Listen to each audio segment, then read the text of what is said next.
everybody. My name is Ben Stapley. I'm the Weekend Experience Director at Christ Fellowship Miami. I also get a chance to coach and consult about creativity, leadership, and communication at benstapley.com. But today, I'm surrounded by a panel of incredible church leaders.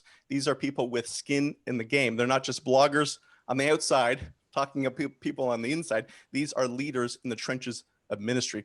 So I'm very excited to be talking to them about creating great worship experiences in the student environment. These are student pastors, student directors. They are people who are doing it day to day, week to week. So we're going to jump in and talk about that. Before we do, I'm going to have them introduce themselves, tell us who they are, what they do, and where they do it at, starting with Jess. Hey, so my name is Jess Greaser. I work at Calvary Church in Souderton, Pennsylvania. So we're kind of southeastern PA. And I am the family director and the student director here. I've been in student ministries for about 14 years and the family director for about a year now. So COVID was my amazing intro to being overall a family, but it's been a fun year. That's awesome. My name is JavIN. I'm the youth pastor at Calvary Chapel, Fort Lauderdale in Fort Lauderdale, Florida. I've been in youth ministry for 5 years now, and I'm a father of 2 young kids, a 3-year-old and a 1-year-old. So pray for me and my wife, everyone. My name is Matt Dawson. I'm a youth pastor in the Buffalo, New York. I'm home of Niagara Falls, and I've been doing youth ministry for about 23 years. I have 5 kids, and I coach wrestling at the local high school, and just, we've been kind of figuring this whole thing out, so. What's up? My name is Nick Haddock. I am a youth director here in Miami, Florida. And I've been really involved in youth ministry for almost 10 years now, but recently within this past year, I became the youth director and started taking over the youth. So, yeah. My name is Phil. I'm the youth pastor here at Calvary Church in Miami. And this is year 3 for me being a youth pastor. And year 2 being married. Just celebrated my anniversary recently. So it's been awesome. And just loving youth ministry in this time, even though it's crazy, it's hectic, but a lot of good opportunities. So excited about this conversation today. That's awesome. Thanks for joining us, taking your time to share what you've learned, insights. I also love the fact that you guys are from a wide range of ministry experience, right? Some people just getting into this position in terms of student ministry relatively soon. Some people with more mileage under the tires. That's great that we have a lot of people from different perspectives. In a bit, we're going to talk about all the incredible ideas you have, all the home runs. Before we do that, I always find that the best way I learn is through my mistakes or through others' mistakes. So before you tell me your home run ideas, how you're crushing it in student ministry, tell me one big fail. I want to know, especially in light of reopening, is there something that you misstepped and you did wrong? I'm going to start with you, Tony Cobb. You never do anything wrong, but if there's one thing, one ball you did drop, in case you did drop it, what would that have been? So I'm Tony. So I work with Ben over here at Christ Fellowship. So I'm ministry director of students here. Ben, you're specifically talking about like failing during COVID, because I fail a lot. So I just wanted to clarify, like clean that up. Is it COVID only? Let's narrow the conversation. Let's narrow it. Lord, we have Miami. We have a lot of parents who are pretty scared. And so we initially tried to do everything student focus. So having students on camera, students doing announcements, students doing social media, everything. And we learned really quickly that parents are terrified even to bring them to the church. So having them sit in a video, which was super low quality, was one thing. It was pass and fail almost every time we would try to get them to come to the church and shoot something. So shoot announcements or say, hey, a promo for in the next series, stuff like that. It was catastrophic, like so awful. In March and April, I thought our complete student ministry died. And so, we failed. Thankfully, we recovered. So that's me. That's good. Who else? We were doing pretty well in starting. In March, April, we had kids are coming out, and we tried Zoom. I wanted to make it as practical, and I wanted to, like, the kids in the room, like we could all be in the same room together. So it was going well. Life groups are going well. Then I had a time of teaching and kind of playing and then in the groups for life groups. But we normally cancel for Easter, but you know, hey, it's COVID, so everyone's home anyway. So I thought, hey, let's do a big Easter outreach night. This is gonna be amazing. I had a game, I had it planned out, I had everything set. I was so excited. We would have we had a pretty good amount of people before it, so I thought I had a big announcement. We set it out there. I thought everyone was excited, but the night of the big Zoom outreach, I sat there with 5 of my students staring at me, and it was a complete disaster. I was so discouraged. I almost cried. Right there and just quit. But I said, what's going on? And they just said, Matt, you didn't ask us. Like, I'm not inviting my friend to a Zoom thing. It's just not happening. So yeah, that happened. And that was not a very good moment of my life. So. Yeah, I think we've all had those moments sitting on Zoom calls by ourselves or with a small handful of students. We had something happen in our ministry right at the beginning of COVID. We're like, oh, it'll be fun to start a ministry TikTok and try some of these different trends and dances, which was hilarious. Us and our student ministry team trying to figure TikTok out. But one of the things we tried, there was a trend where parents were taking their small children and kind of like using their arms to flip them over. I don't know if you've seen this TikTok before, but it's hilarious. They like, to the beat of a song, they put their arms on both sides of their small child and make them do a backflip. So we did this to my son, who's 3 years old, and he fell pretty hard, which is kind of the point of the TikTok, is to like make it funny. And it blew up. I mean, we got like, I think it was like 500,000 views in like a couple hours. We were like, yo, this is crazy. And then it got removed because they said it was putting a child in danger. So TikTok removed our video. I filed an appeal too to try to see if we could get it back, but to no avail. Is your son okay? Yeah, he's totally fine. Okay, good. He just got out of the hospital recently. No, I'm just kidding. He was totally fine. He didn't even cry. He thought it was hilarious, but TikTok didn't think it was very funny.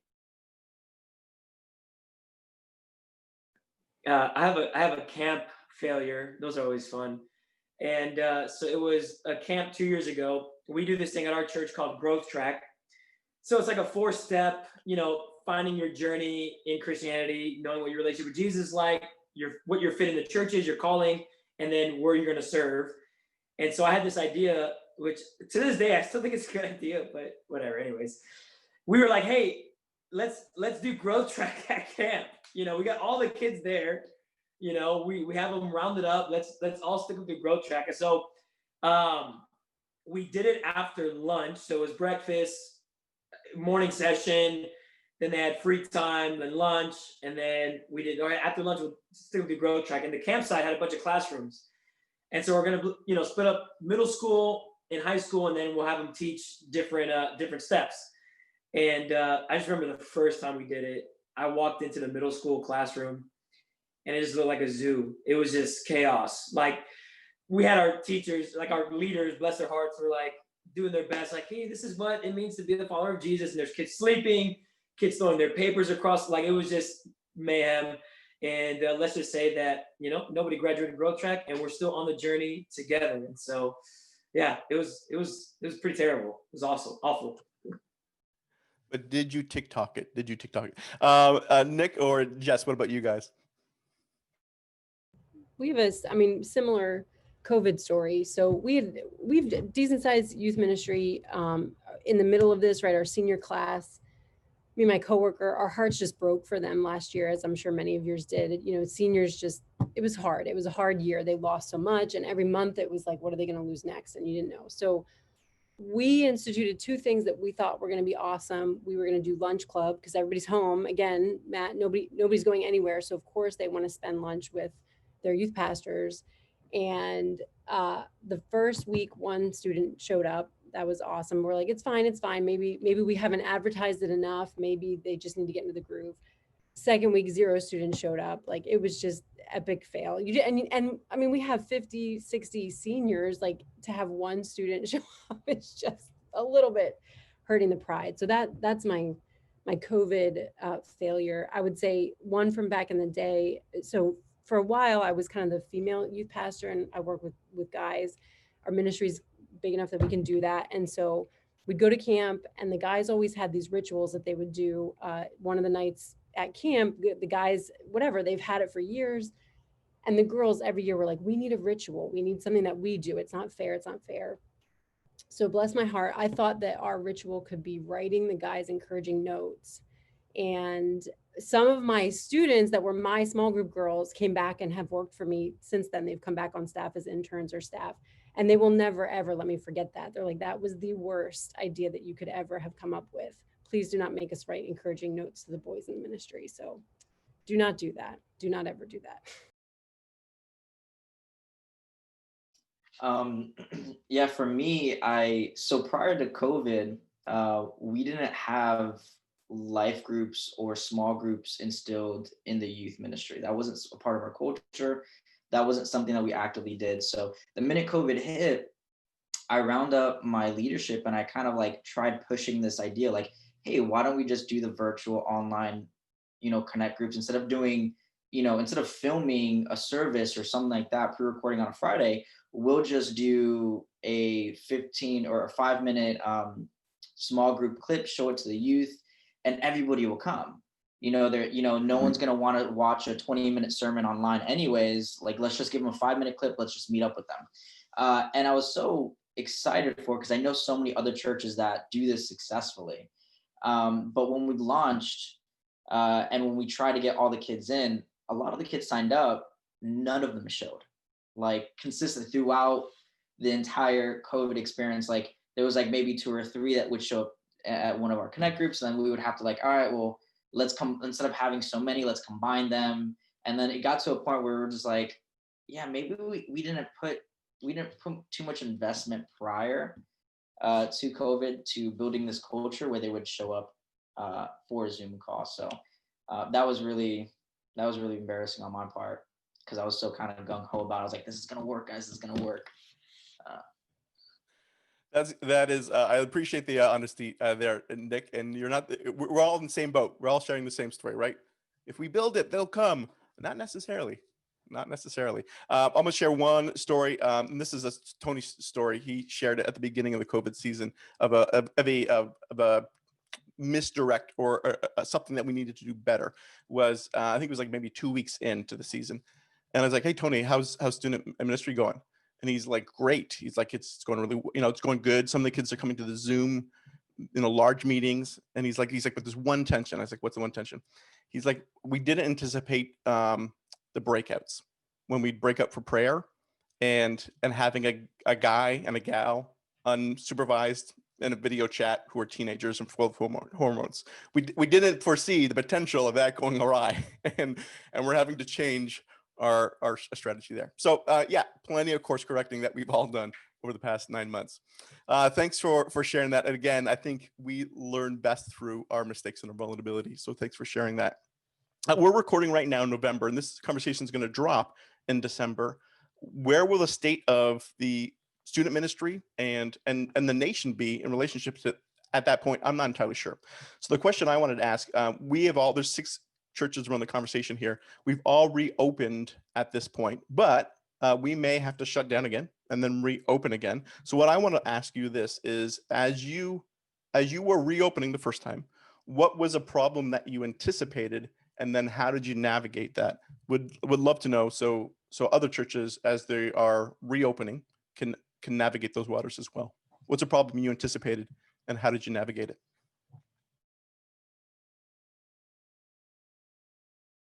I think like what I forget, one of the guys, someone talked about like parents having a problem with their kids being there or seeing stuff. Like for us, we had to figure out what are the fears and how can we do this well? What's clean? What's safe? What's going to make kids come back? Because we really want kids to come back. We don't mind online. It's all good, but having kids in the same room, relationally, and keeping those relationships going are huge. So we have to really figure out how to make it safe, how to make it so that parents feel good enough and my leaders feel good enough about letting their kids return. So that's one thing we had to just talk to. And I love getting all my leaders in the same room, which I think is vital for us. So we get the people around the table that you trust and respect. And we had to just have some really hard conversations of what's it going to look like to move this back going forward so we can disciple kids. So we'd anticipate. That's where we, for me, just to getting all my leaders in the same room, having some parents and some wide range of people to bounce ideas around, come up with a plan, and then kick it off, and then look at it every week, every week, just to see, is it working? Is it going well? What needs to change? How do we make it better or safer?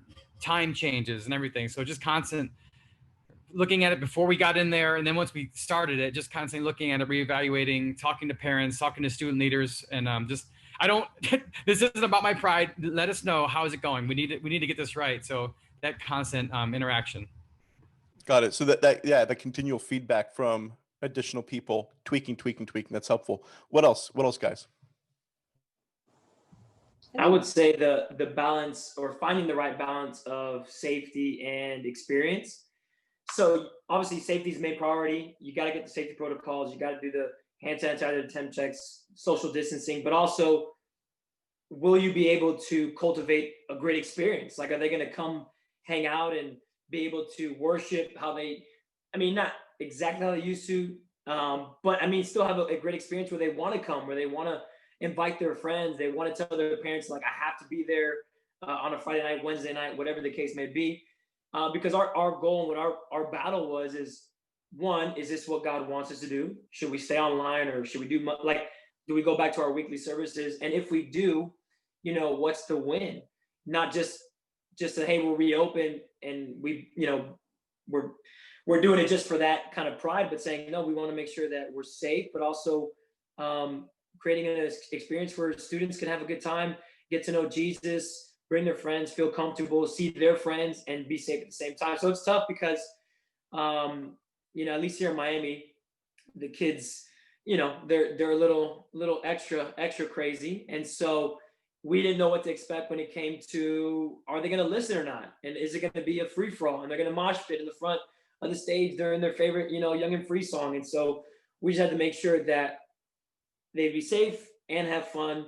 And so I think that was the biggest thing for sure that we were thinking about going forward with reopening.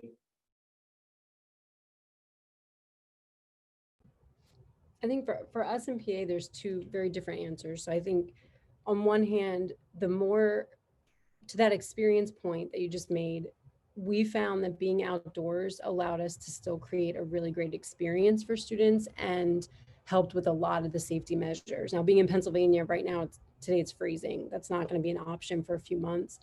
But for us, it was really important when we did start students. And that's one of the reasons why we were able to start students before the rest of our family ministries open, kids and other ministries, because we could be outside with them.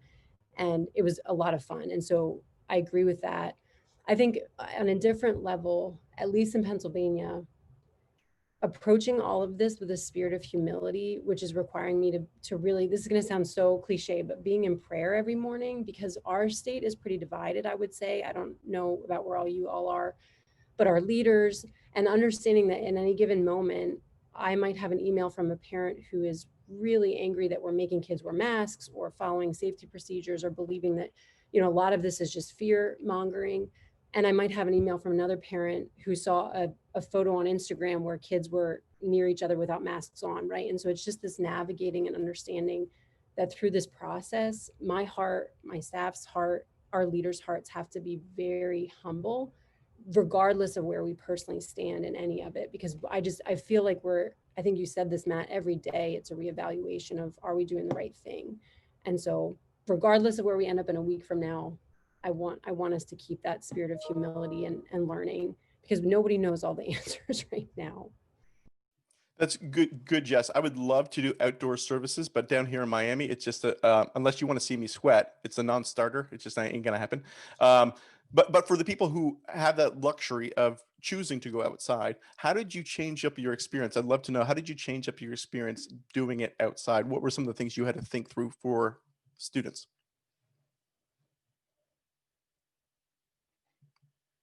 Anything in particular, Jess, that you had to think through in relationship to that? Yeah, so some of it was simply thinking about the space you have outdoors and making sure that it still felt intimate while being vast. And so that might sound kind of strange, but we might all have a large parking lot, and yet that's not necessarily going to create the best experience for students. And so thinking through how worship, if you have the ability to do worship, for us, small groups and worship experience are really big value of ours in our youth ministry. So leaders, we wanted to make sure that students had face time with their leaders as much as possible. And so that was part of getting them back on campus out of Zoom.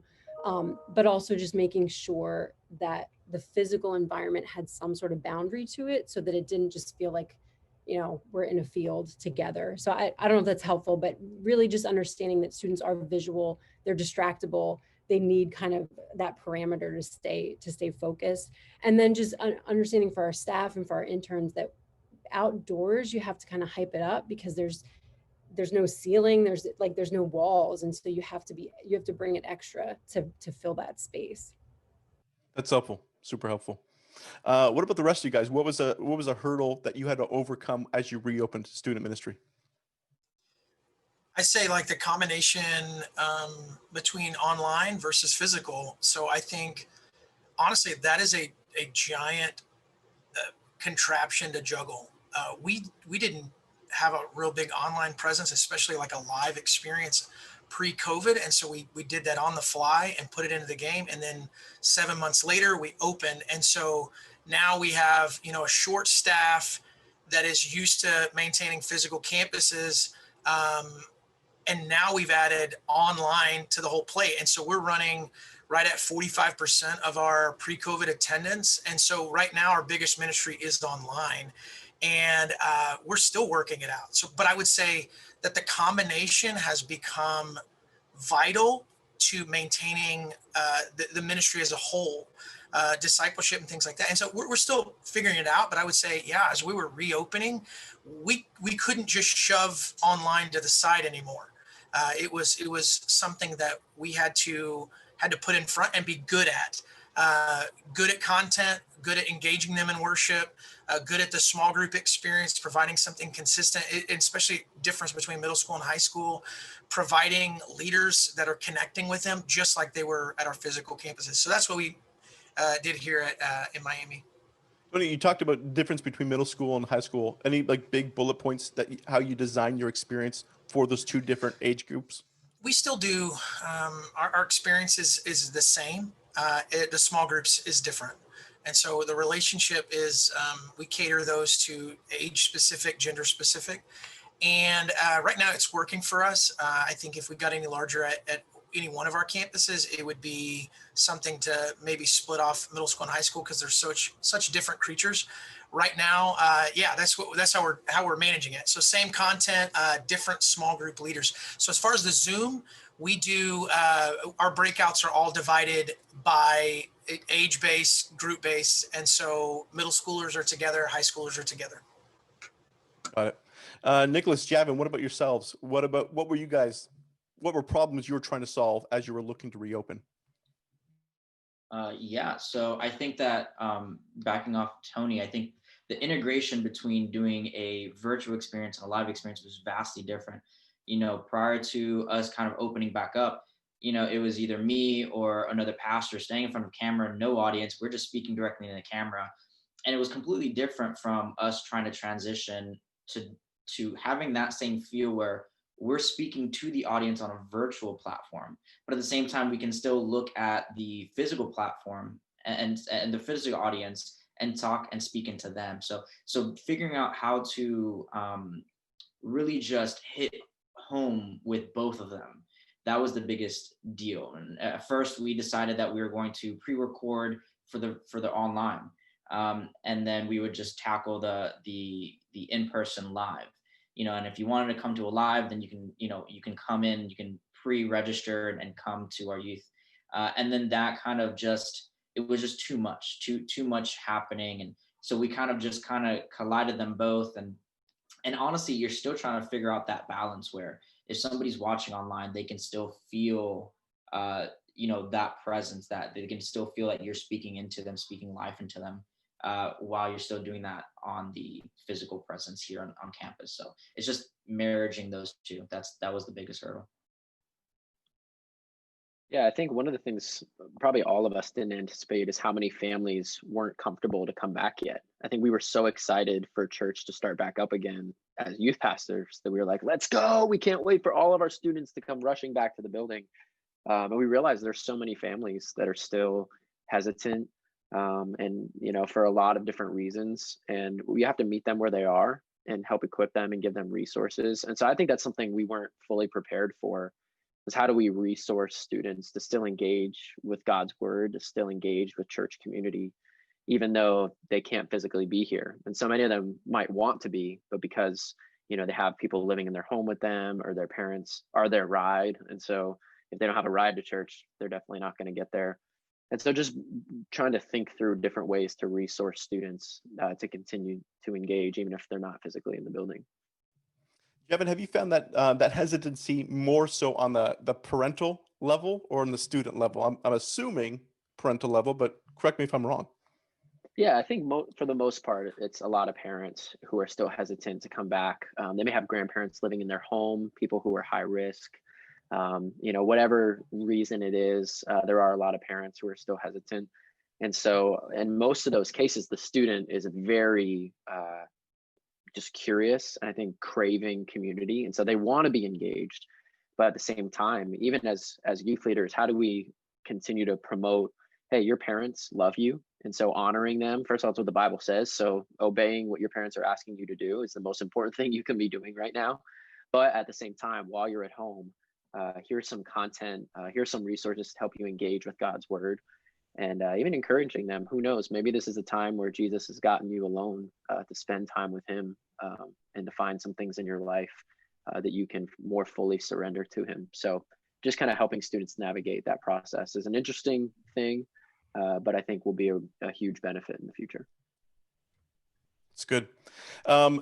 Super helpful, talking about what you guys were thinking and how you planned it and worked through it. By no means have we cracked the nut, right? We're still figuring this out. So let me know, what is something that you're still working through? It could be right now, something that you see, maybe it's something with Christmas coming up, or even in the new year. What is a problem you're trying to solve, or a tension you're trying to manage? And it could be in relationship to your physical experiences or even your online experience. I want to know what you're still wrestling with. What does that look like? Honestly, I think the first thing that comes to mind is the physical.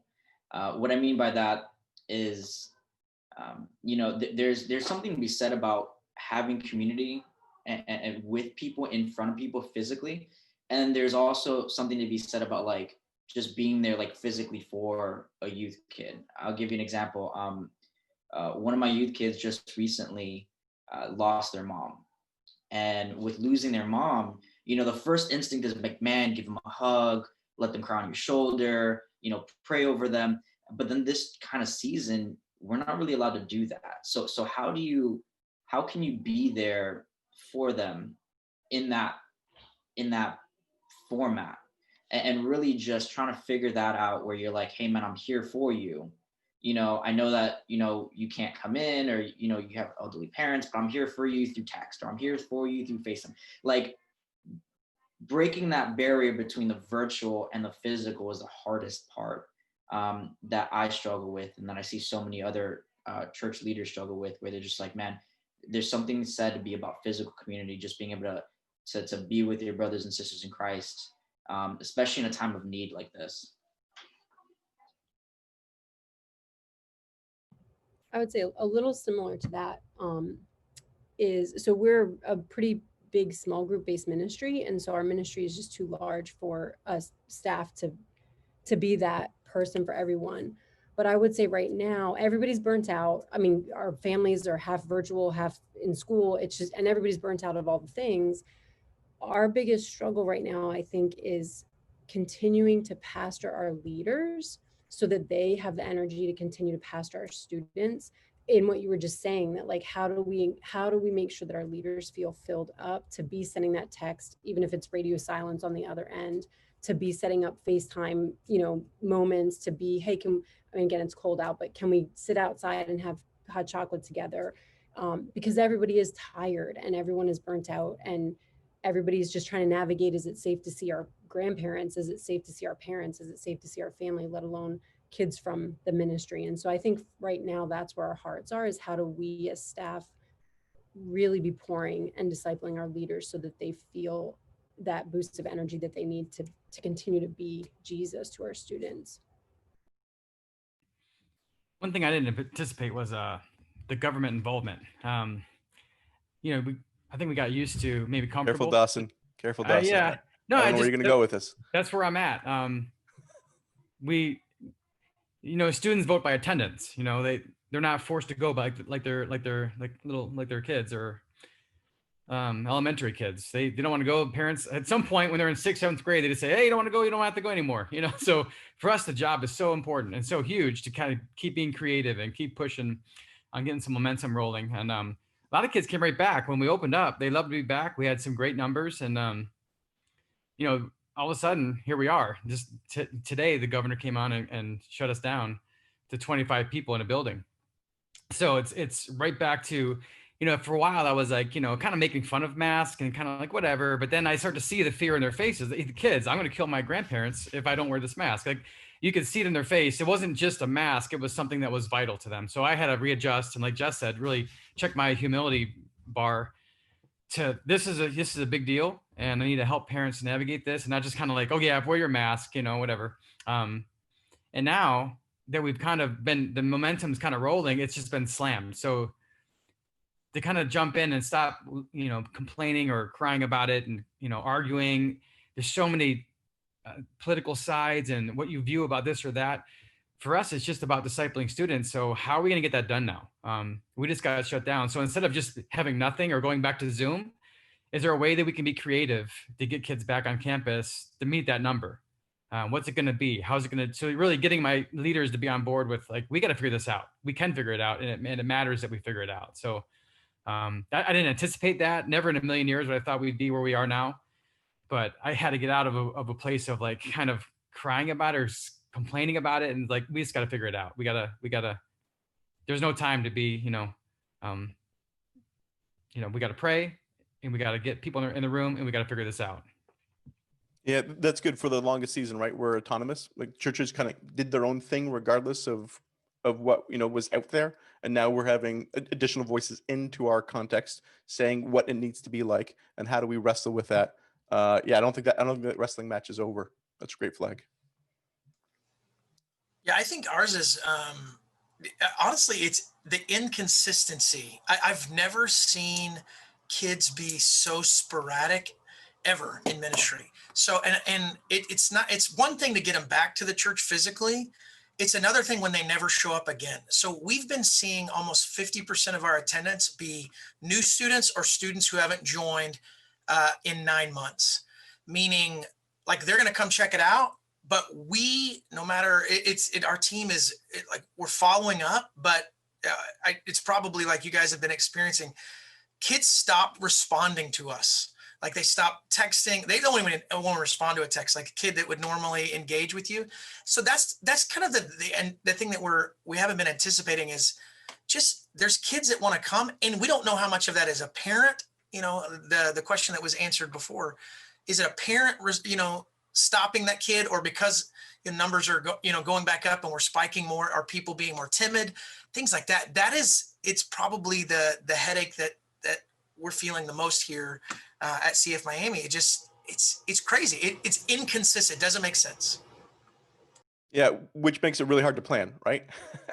That's right. Who knows what's going to happen this weekend? We really don't know to plan. know. We don't know to plan for 50 kids or 100 kids. We don't, or the same kids to engage it. We don't know how many students do you put under one leader? Do you put 5 of them, but one of them is going to show up consistently? Okay, well, what if you put 20 and all of them show up? It's overwhelming. And so it's things like that. It's crazy. It's crazy. It's good. Have we all shared, or is someone not shared yet on this topic? I guess we all shared. Hey, let me move us on. None of you guys have a crystal ball, but if you were to prophesy and to say what it's going to look like December 2021, and let's narrow the conversation for what do you guys think has been, I'll frame it this way, what do you think has been forever changed for the on-campus experience, gathering, service, whatever funky name you call it? What do you think has been forever changed going through this COVID season? How does that look different for you guys moving forward regardless of a vaccine, no vaccine, I learned something during the season, and I'm applying this moving forward during our experiences down the road. I think it's a really good question, and it's a difficult one to answer because I think it's going to be different for all of us. But for us, we've learned, I don't think there would ever be a time where we said we recorded everything we did. And I think that's the case now. I think a lot of us are realizing, like, man, every single thing that you do, everything you say, it's good to record so that students can engage with it. And so there's content that can be produced. I think one of the questions we're going to be asking in 2021 as well is there a ceiling to online youth ministry? I think a lot of us realize this generation, Gen Z, needs community. There's something about being in person that's so vital and so needed for this generation. And so I don't know the answer, but I think that's a question that we're going to be asking in youth ministry for the years to come, is how far does online ministry go, to the point where it points back to an in-person relationship? I also think, and I'll close with this, I think this is going to push us as youth leaders to work together more, to have more relationship, youth pastors in a city and in a community and even across the nation and the world, to work together, because we all don't know what in the world we're doing. And so this is forcing us to have relationship, to talk to each other, to hang out and get to know each other personally, but also just to ask people how they're doing what they're doing. I think that's going to make all of us better in the long run.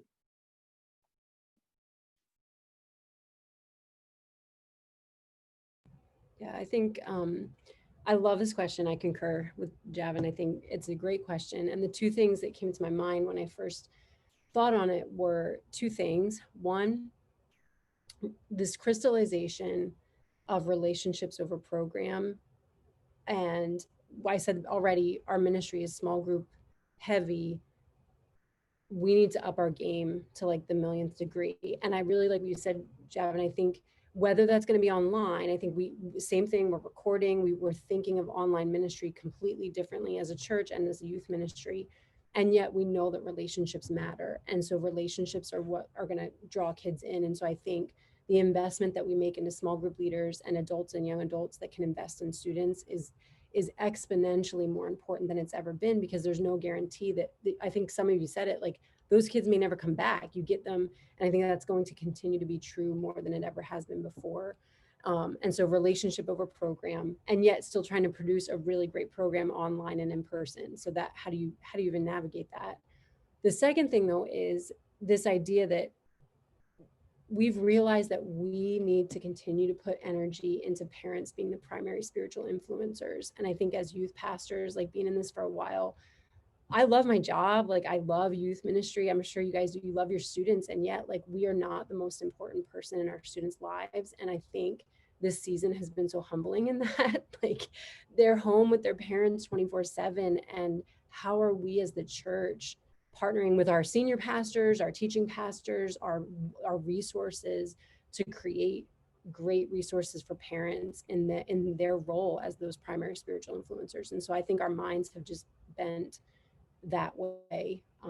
It's a weird season of kind of losing and gaining influence in really good ways.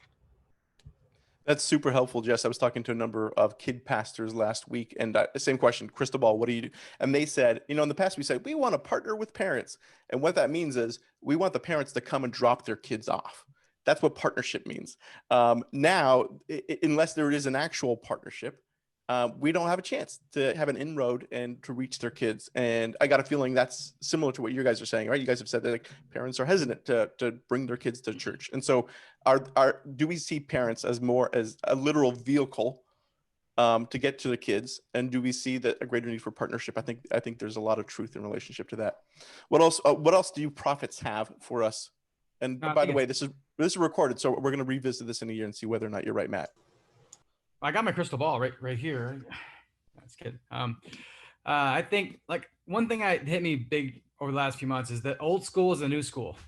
When I was a youth pastor, 22, 30, 35, whatever, taking kids in the car, we're driving around, we're going all kinds of crazy. One kid, two kids, 5 kids later, 20 some years, and like as Jess said, sometimes our groups are too big. We can't have our own life group. So I have some student leaders, but then I start to realize, when COVID hit, I couldn't see kids as much. And I'm like, yeah, I kind of miss them.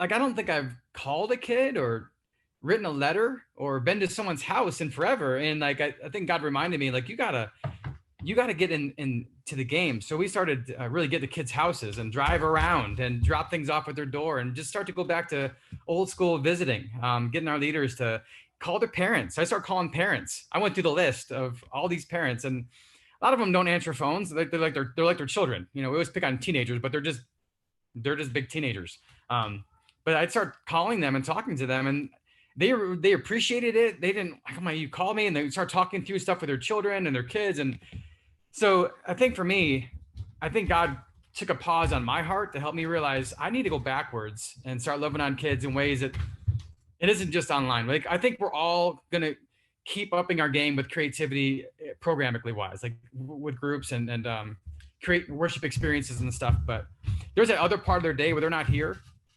and helping them to disciple themselves at home. How do you memorize verses, and how do you tithe and do stuff at home? So getting in their bedroom in the sense of helping them be disciples in their house, and talking to their parents, and just showing up at their house. You know, if kids are freaked out, I knock on the door and they're like, "What are you doing here?" I'm like, "Hey," you know. So just old school is a new school. So not forgetting that we're relational beings, and these kids need people. So for us to do it, or the life group leaders or students, or creating environments where this random creativity happens outside of our walls, I think that's one thing that God kind of shook us up on to get back to, in a sense. That's good. And as JavIN said, you record everything because you never know where you're gonna need to use it. And Matt, I recorded that line where you said, "I'm trying to get into the kids' bedrooms." I recorded that, and And you're a good friend of mine, so that'll be edited. we'll tweet that out later on. What else do you guys got? What else do you guys Hey, got? so I would listen. I'll double down on what Jess said. If I had a crystal ball, here's what I would say. What in 12 months, 13 months, December 2021, I think what we're going to find out is everything is going to be intensified like tenfold. So my kids engage online content like never before. And it's because of COVID. They do YouTube more than ever. They do, Twitch, they do all this kind of stuff. But what else? But there's what also is created is a deficit in that relationship. Matt talked about that. Jess talked about that. And I think this is my prediction, and maybe I'm just being prophetic and speaking life into a crappy 2020 year. But I think our church is going to experience. I've seen it in kids already. Like, the need for Jesus is so much greater than I've ever seen it in my life. That suicide rates are up, anxiety in a generation who's already the most anxious generation in history, anxiety, depression, all of these things are going to lead to one thing, which is the need for community and the need for Christ. Ultimately, that's what we're all pointing towards. So I'd say, if I saw a crystal ball, I'd say, listen, content. I said this last summer, and it ruffled some feathers. I don't think content's king anymore. We can't create the best content. YouTube does. If you have a link to Mike Todd's stuff, bro, don't tell your kids about it, because we're screwed. I mean, we're just, it whips me tenfold. But what Mike Todd, I love Mike Todd.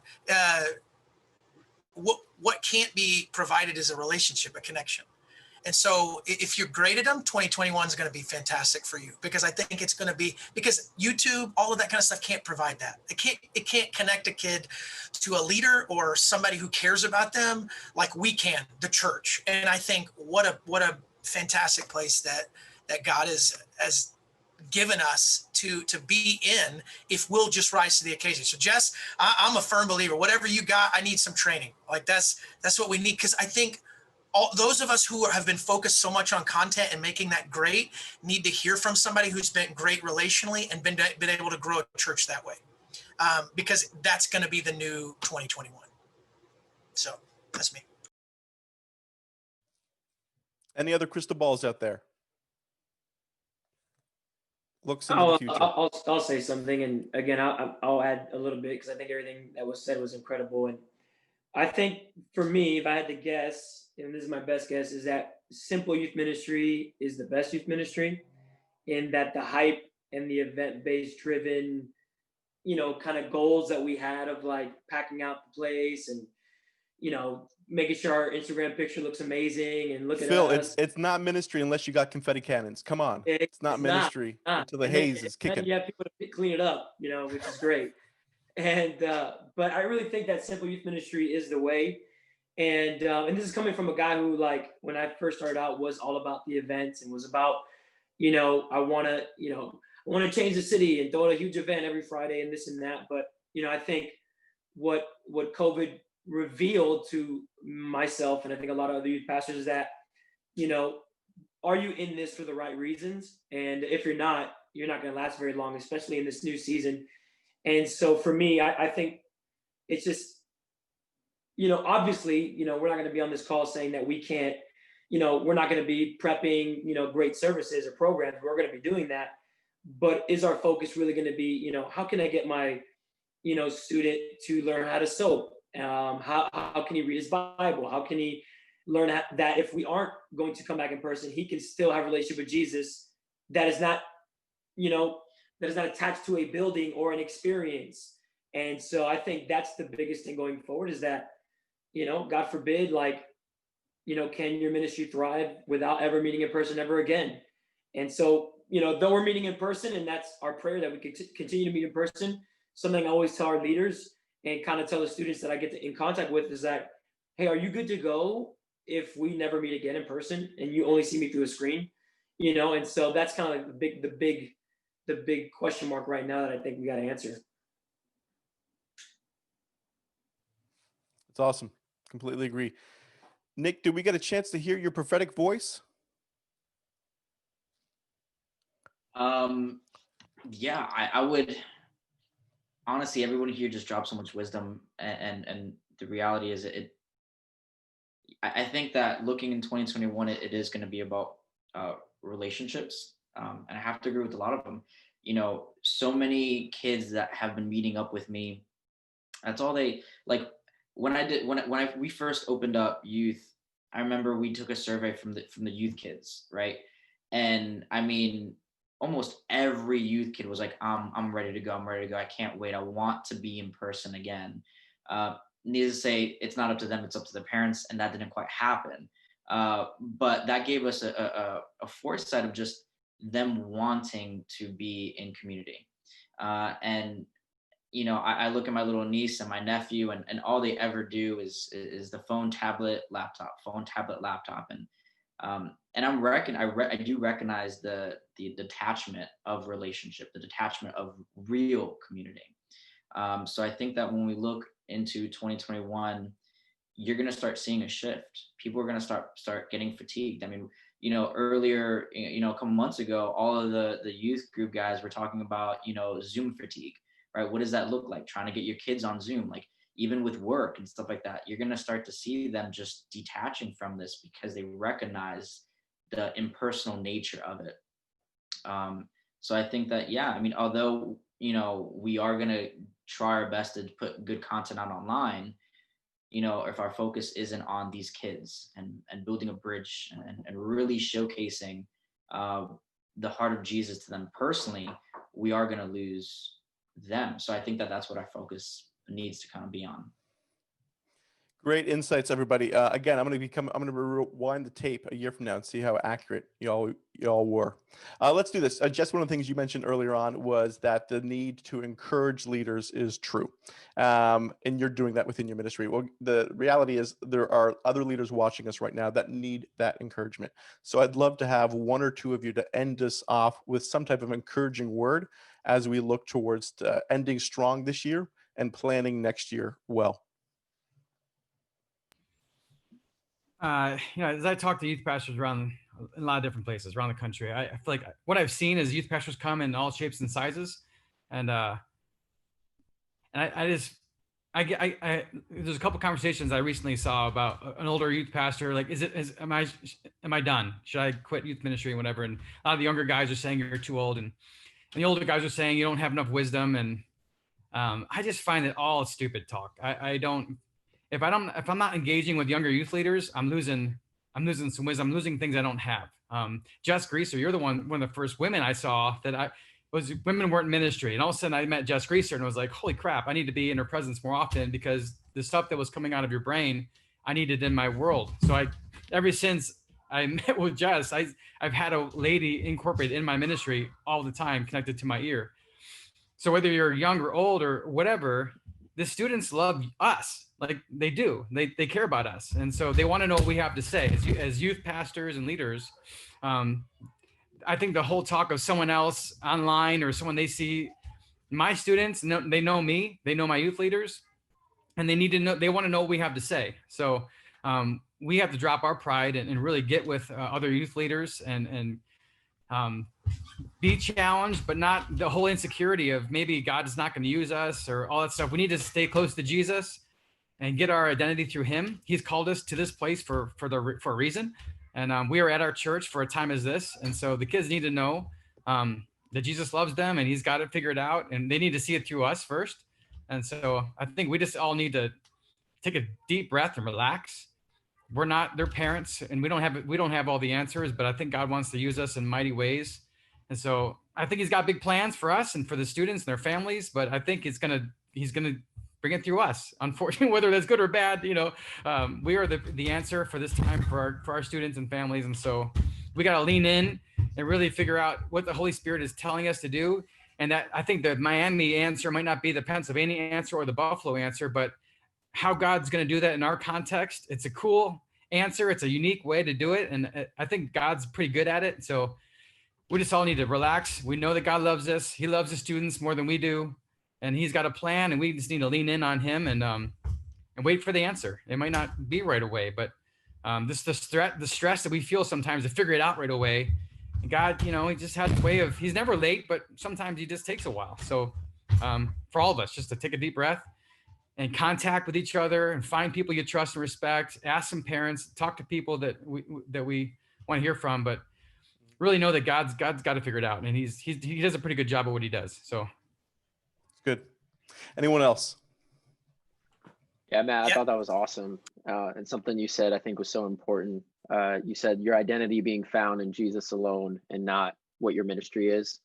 Phil referenced that. He said students can find their identity in their relationship with Christ just based on the experience that they go to.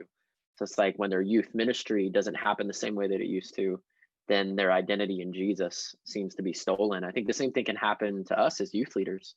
We idolize what we think our youth ministry should look like.